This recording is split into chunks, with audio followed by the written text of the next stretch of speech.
Never let anybody tell you you can't do what you in your heart know you can. We are. Look, I don't really like the term woke because I think it's an umbrella term that I'm not 100% sure I even know what it means, and one could argue that sometimes it's used too liberally. That said, our primary purpose is to entertain, and where we can entertain responsibly, obviously we try to do that. We try to have a positive impact on the world, but the first thing we need to do is entertain. And the other thing is simply to use what you're using right now to get this interview, and you can make an entire movie on that device right. Steven Spielberg, yes, the Steven Spielberg, is secretly recrediting his decision to cast Rachel Zegler as Maria in the high-stakes 2021 remake of West Side Story. At first, it all looked like a fairy tale. The trailer dropped, the buzz was off the charts, and people were hailing Rachel as the next big thing. But baby, that hype, it faded fast. As soon as the cameras stopped rolling, the smiles vanished, and the real Rachel reportedly came out to play, and it wasn't pretty. Insiders are saying her off-camera attitude didn't just raise eyebrows, it launched them. Behind those press tour grins, Spielberg was already privately kicking himself. Was I surprised? I wasn't. I was shocked, but I wasn't surprised.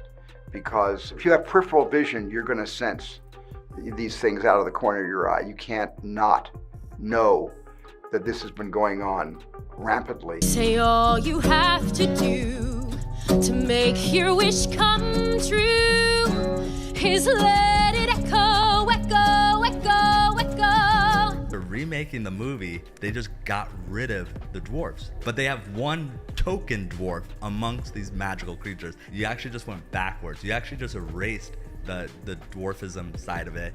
The disability, like we're a disability group, you just erase that. Spielberg thought he discovered a diamond in the rough, a breakout superstar who would dazzle the world. Instead, he ended up with a PR nightmare, a lead actress allegedly more obsessed with curating her image than actually honoring the massive opportunities she'd been handed. People close to the production say Spielberg was blindsided, not by her acting chops, those were never the issue, but by her behavior. The sources claim she brought a level of ego so overpowering, it clashed violently with the famously collaborative vibe Spielberg nurtures on every single one of his sets. And we're not talking one or two divvy moments, okay? This was a full-on vibe shift, an undercurrent of tension that turned scenes into battlefields and press events into emotional roulette. Snow White. The dwarves have been eliminated in the live action. Yeah. Now it's Snow White and the 7 magical beings. Wait, it's 7 and the magical beings. Yeah, They won't even 7 say magical and the 7 beings. dwarves. No, because they're not dwarves. For right now, that's the only jobs that are there. And you know the saying, go woke, get broke, and Disney's going to lose money on this movie. And I believe it only made less than Hollywood insiders started talking immediately after the film's release, and the whispers, they weren't kind. Word on the street is that Spielberg, while keeping it professional in public, quietly ghosted Zegler afterward.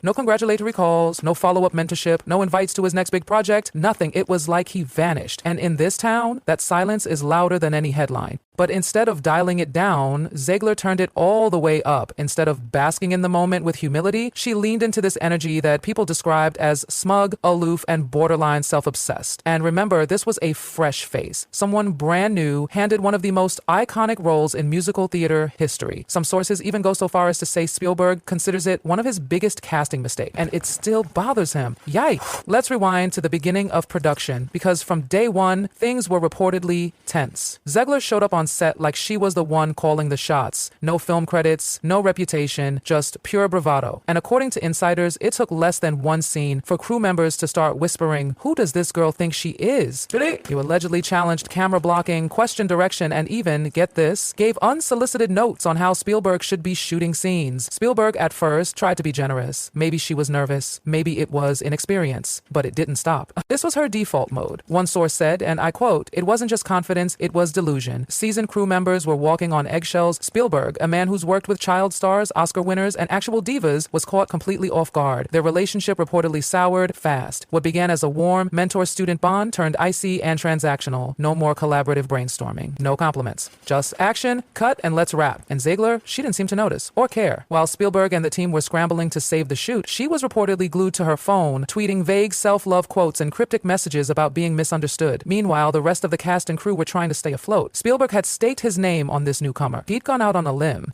He believed in her. And now He was watching that dream melt into an ego-fueled disaster, and when it came time to promote the film, things somehow got even worse. The press tour should have been a victory lap. Instead, it was a cringeworthy mess. While her co-stars gushed about the legacy, the history, and the honor of working with Spielberg, Zegler acted like she was doing everyone a favor by showing up detached, cold, bored. It was embarrassing. And let's talk about that now infamous attitude during interviews. Instead of engaging with excitement, she gave vague monologues about authenticity and breaking cycles. When asked about West Side Story, the project that gave her everything, one interviewer asked what it felt like to be chosen by Spielberg himself, and she responded with, "He saw something, I'm not sure what." Excuse me? The disrespect was deafening. Meanwhile, PR teams were scrambling in the background trying to rein her in. Insiders say there were direct orders to keep Rachel on script, but it was too late. She had already hijacked the narrative. This wasn't Spielberg's musical comeback anymore. It was the Rachel Zegler show, and not in a good way. By the end of the press tour, the buzz had curdled into backlash. Instead of headlines like Spielberg's triumphant return, the stories were more like, why is Rachel Zegler acting too cool for this? And it didn't stop there. Her next major role, Disney's live-action Snow White, was supposed to be her second breakout, but girl, she burned that castle down too. She started by throwing shade at the original 1937 classic, calling it outdated and problematic. You can imagine how well that went over with Disney diehards, and it only got messier.